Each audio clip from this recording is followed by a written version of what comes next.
शेवटी लोकांना काय हवंय, नागरिकांना काय हवंय, ज्यांच्यासाठी आपण काम करणार आहोत, जे आपल्याला काम करण्यासाठी आज या ठिकाणी आपले प्रतिनिधी म्हणून आपल्याला नेमणार आहेत, तर त्यांना नेमकं काय वाटतं याचा विचार याच्यामध्ये केला आणि म्हणून नागरिकांना काय हवं ते नागरिकांना देण्यासाठीचा या संकल्पपत्राचा उद्देश आहे। मला असं वाटतं की हे सगळं करताना याच्यातला एक एक मुद्दा जे संकल्पपत्राचं एक थोडक्यात आपण पाहिलं असेल की थोडीशी प्रत्येक मुद्द्याचं एक त्याच्यात छोटं विश्लेषण आपण सविस्तर केलं, पण एक संपूर्ण संकल्पपत्राची एक मुद्देसूद काही बुलेट पॉईंट्स याच्यात आम्ही केले आहेत। त्यामुळे या प्रत्येक संकल्पपत्रातील जो काही आमचा मुद्दा आहे त्याच्या आधारे त्याच्या अंमलबजावणी करण्यासाठी एक समिती नेमली जाईल। या समितीच्या माध्यमातून विकसित भारतासाठीचा विकसित महाराष्ट्र करण्याचा आमचा संकल्प हा या समितीच्या माध्यमातून भविष्यात पूर्ण केला जाईल। म्हणून ज्या प्रकारे माननीय मोदीजींच्या सरकारनं 10 वर्ष ही संकल्पपूर्तीची म्हणता येतील अनेक जाहीरनाम्यामध्ये आणि संकल्पपत्रांमध्ये जे काही गोष्टी ठेवल्या, जे काही विषय ठेवले ते पूर्णत्वाला नेले आणि तोच आदर्श डोळ्यासमोर ठेवून राज्यातील आमचं महायुतीचं सरकार ही महाराष्ट्रातल्या जनतेची स्वप्न ही पूर्ण करण्यासाठी या संकल्पपत्राच्या माध्यमातून काम करेल। आणि म्हणून महाराष्ट्राला देशातील सर्वाधिक प्रथम क्रमांकाचं विकसित राज्य करण्याचा आमचा संकल्प आहे। या राज्याची अर्थव्यवस्था $1 ट्रिलियन पर्यंत नेण्याचा जो गतिमान विकासाचं भाजपचं आणि महायुतीचं आमचं ध्येय असेल, त्यासाठी या संकल्पपत्राचं जर आपण विश्लेषण केलं तर आपल्याला तेही लक्षात येईल। आणि त्यामुळे दिलेले आश्वासन आम्ही पूर्ण करतो, दिलेली वचन आम्ही पाळतो। म्हणूनच या देशातील जनतेने पुन्हा एकदा माननीय मोदीजींवरती विश्वास ठेवला आणि या देशामध्ये मोदीजींचं सरकार पुन्हा एकदा एनडीएचं सरकार आलं मोदीजींच्या नेतृत्वाखाली।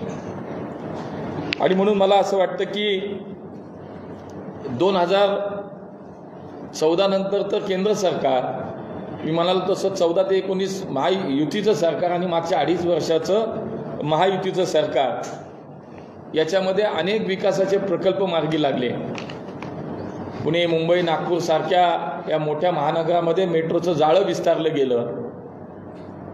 समृद्धी महामार्गासारखा एका मोठ्या प्रकल्पाचं लोकार्पण झालं।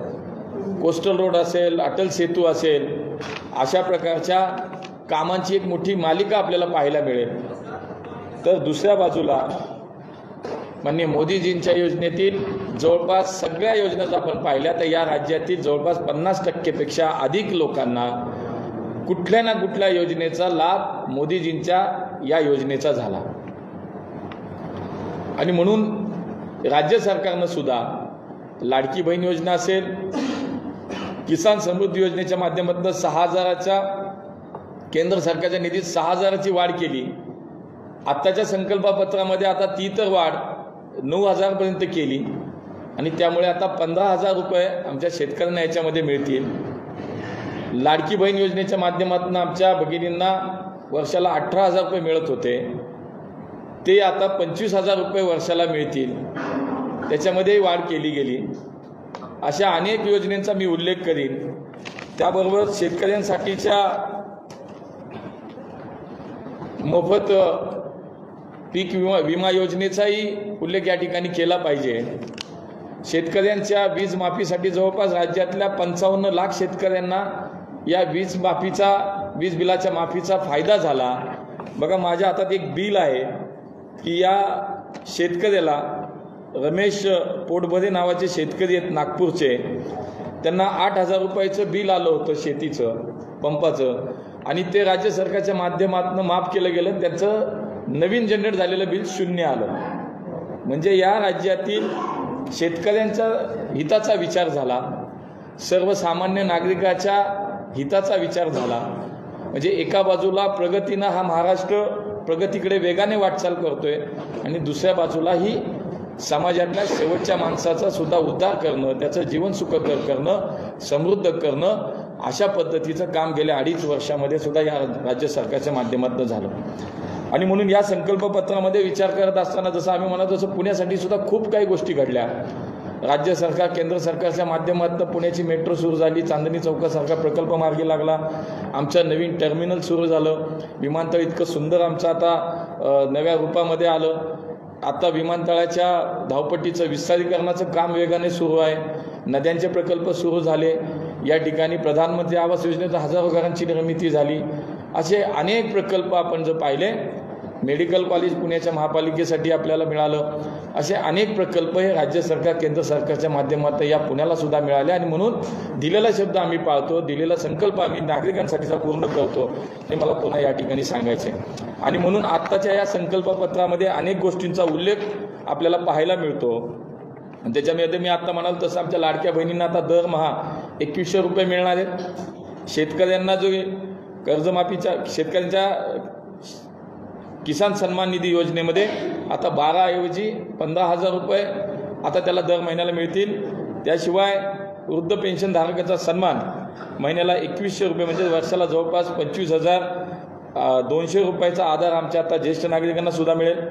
या राज्यातील विद्यार्थ्यांसाठी 10 लाख विद्यार्थ्यांना आता 10,000 रुपये विद्यावेतन आणि 25 लाख रोजगार निर्मिती करण्याचा संकल्प आम्ही याच्यामध्ये आता केलेला आहे.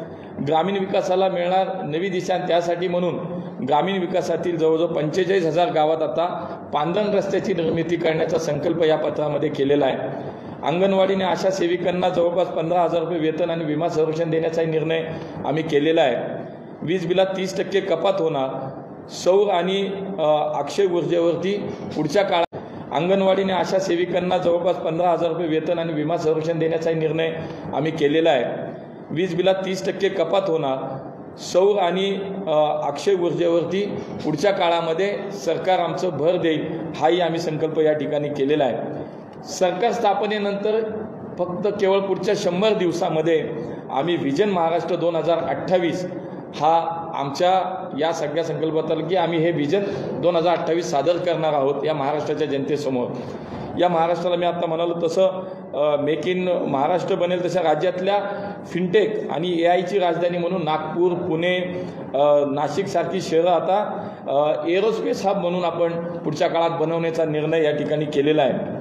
2027पर्यंत या राज्यातील 50 लाख महिलांना लखपती निधी बनवण्यासाठी 500 बचत गटांसाठी 1,000 कोटीचा फिरता निधीसुद्धा राज्य सरकार उपलब्ध करून देणार आहे. अक्षय अन्न योजनेद्वारे कमी उत्पन्न गटातील कुटुंबांना सुद्धा आता मोफत अन्नधान्य इथून पुढच्या काळात मिळेल. प्रत्येक जिल्ह्यामध्ये छत्रपती शिवाजी महाराजांच्या नावाने एक आकांक्षा केंद्र स्थापन करून जवळजवळ या राज्यामध्ये 10 लाख उद्योजक घडवण्याचा एक प्लॅन, एक योजना आमची तयार झालेली आहे. ST, OBC समाजातून उद्योजक घडवण्यासाठी 15 लाखापर्यंत आता पुढच्या काळात बिनव्याजी कर्ज दिले जाणार आहे. महाराष्ट्राच्या गौरवशाली किल्ल्यांचं आमचं संवर्धन आणि तेथील ऐतिहासिक वारशाचं जतनसुद्धा या ठिकाणी केलं जाणार आहे. सक्तीच्या धर्मांतर विरोधी कायदा हा केला जाईल. सक्तीचं धर्मांतरण जे होतं त्याच्या विरोधात कायदा केला जाणार आहे आणि फसव्या धर्मांतराला निश्चितपणे आळा घालण्याचं काम हे सरकार पुढच्या काळात नक्की करेल. आणि म्हणून मला असं वाटतं की सहकाराच्या दृष्टीनं सुद्धा महाराष्ट्र ही सहकार्याची पंढरी आहे आणि त्या दृष्टीनं सुद्धा या संकल्पपत्रामध्ये काही गोष्टींचा उल्लेख आपल्याला पाहायला मिळेल. कृषी आणि संबंधित क्षेत्राचा विकास, सहकार आणि हरित ऊर्जा क्षेत्रावर आधारित प्रस्तावित योजनांचे काही सारांश मी आपल्याला फक्त थोडं आपल्यापुढे मांडतो.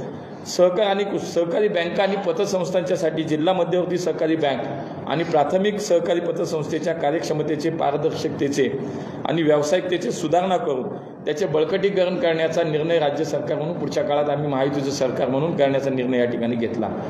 साखर आणि सूत गिरण्यांसाठीची आधुनिक धोरणं तयार करणं, प्रगत तंत्रज्ञानाच्या मदतीनं साखर आणि सूतगिरणी संस्थांना अधिक स्पर्धात्मक आणि कार्यक्षम बनवण्याचा सुद्धा याच्यामध्ये आपण उल्लेख केलेला पाहत आहे. सहकारी संस्थांचे डिजिटलीकरण म्हणजे डिजिटायझेशन करण्याचा निर्णय सुद्धा, नवी सहकारी संस्था स्थापन करण्यासाठी एक खिडकी प्रणाली योजना तयार करण्याचा सुद्धा संकल्प आपल्याला या ठिकाणी केलेला दिसतोय. या ठिकाणी मी आपल्याला हेही सांगेन की सहकाराच्या माध्यमातून सुद्धा या देशात जेवढे आमचे जवळजवळ 65 ते 68 हजार प्रत्येक खेड्यापाड्यात असलेल्या ज्या आमच्या विकास सोसायट्या आहेत त्याचं डिजिटलायझेशनसुद्धा केंद्र सरकारच्या माध्यमातून पूर्ण झाला आणि त्यालाच जोड हे राज्य सरकारच्या माध्यमातून पुढच्या काळामध्ये दिले जाईल। आणि म्हणून या ठिकाणी क्रीडा क्षेत्राला सुद्धा एक चांगल्या प्रकारचे पुढच्या काळात कोल्हापूरला एखादं जागतिक दर्जाचं फुटबॉलचं स्टेडियम उभं करणं असेल, नांदेडला अत्याधुनिक एखादं हॉकीचं स्टेडियम उभं करणं असेल, अनेक क्रीडा क्षेत्र या राज्याचं मोठं योगदान देशाच्या क्रीडा क्षेत्रामध्ये आहे।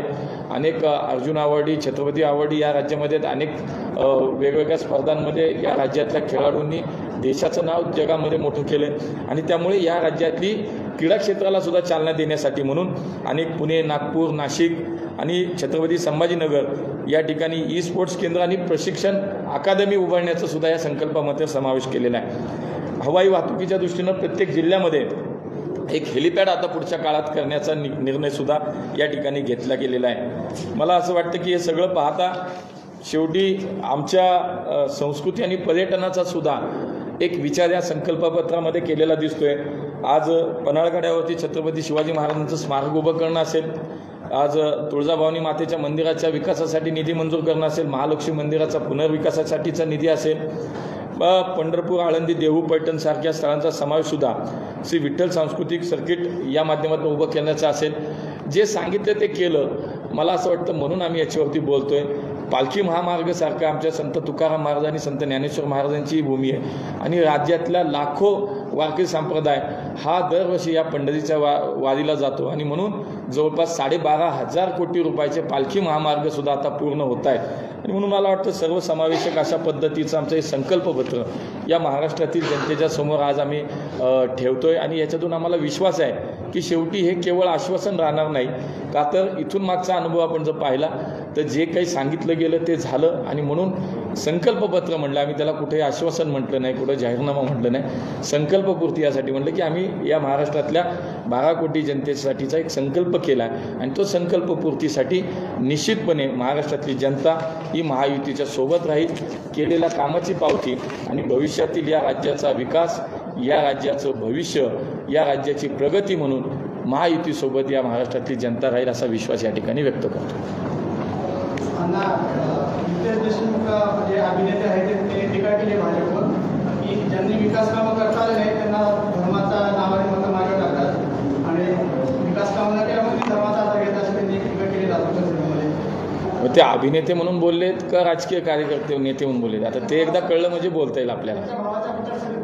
मग मला असं वाटतं की त्यांनी हे बघावं की खरंच तुम्हाला विकास बघायचा असेल तर आपल्याच बंधूंच्या काकांच्या कारखान्याला या केंद्र सरकारच्या सहकार खात्यानं जवळपास 1000 कोटीची मदत आपल्यालाही केलेली आहे। मला असं वाटतं ते पाहिलं असतं, त्यांना माहिती कदाचित मिळाली नसेल, ती मिळाली असते तर बोलले नसते।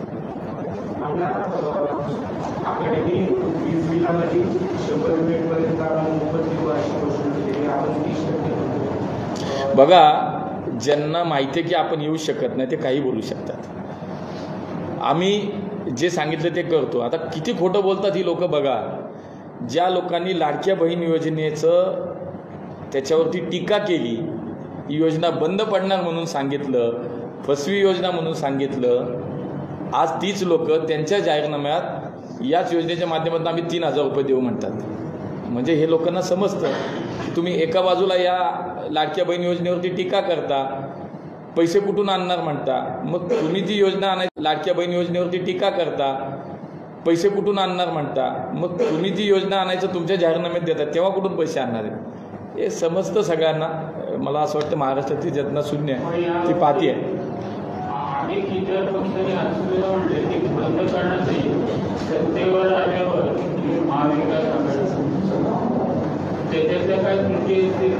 अहो, 2.5 वर्ष ज्या वेळेला हे महाविकास आघाडीचं सरकार होतं त्यावेळेला त्यांनी त्याच्या आधीच्या 5 वर्षाच्या सरकारच्या फक्त योजनाच बंद केल्या। योजना बंद करणारं सरकार म्हणून होतं उद्धव साहेबांचं सरकार। मला असं वाटतं आम्ही आणलेल्या योजना ह्या आम्ही चालवणार आणि पुढे यशस्वी अजून चांगल्या पद्धतीनं होणार हा नागरिकांना विश्वास आहे।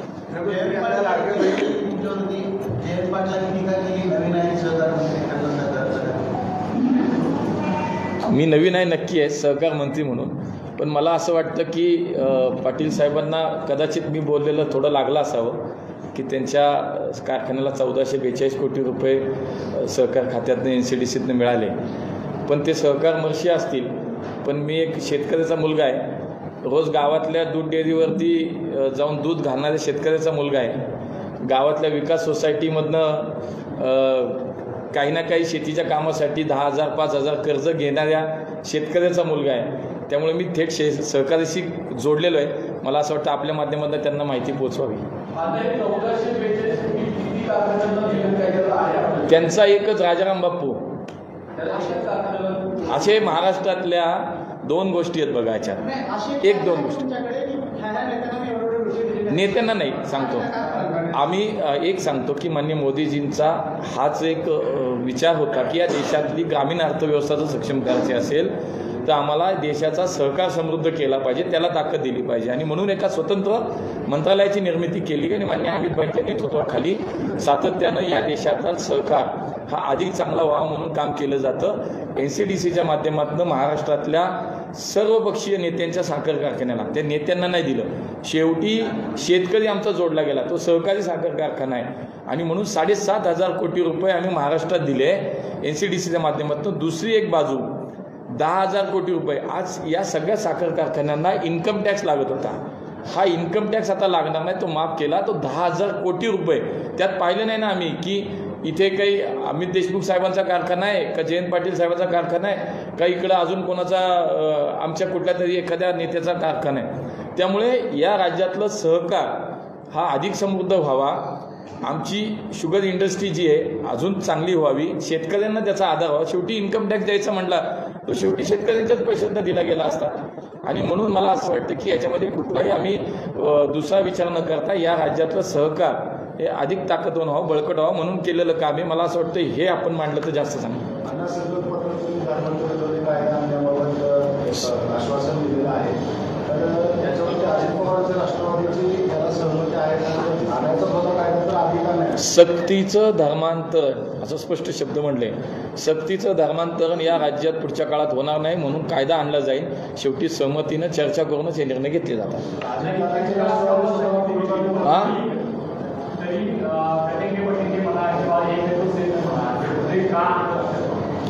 नाही आता विकासाचं संकल्पपत्र दिलं तुमच्या पुढं, ते कुणी आणलं नाही? कुणाच्या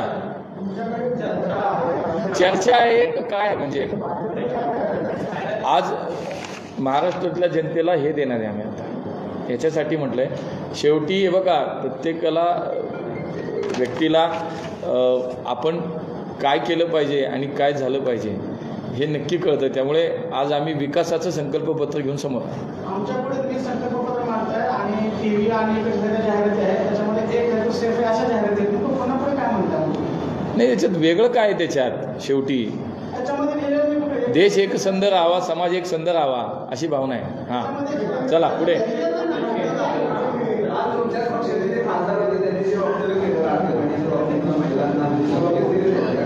काल मी कोल्हापूरला होतो. त्यांनी राजकीय एका व्यासपीठावरती बोलताना त्यांच्याकडनं काही शब्द गेला होता पण त्यांनी त्वरित माफी मागितली. त्यांनी दिलगिरी व्यक्त केली आणि त्यांनी हेही सांगितलं की माझा कुठलाही माझ्या महिला भगिनींचा भावना दुखवण्याचा माझा उद्देश नव्हता आणि त्यांनी काल माफी मागितली. त्यामुळे तो विषय आता संपला आहे. धन्यवाद धन्यवाद धन्यवाद. चला 1-2 मिनटं. आज दुपारी 4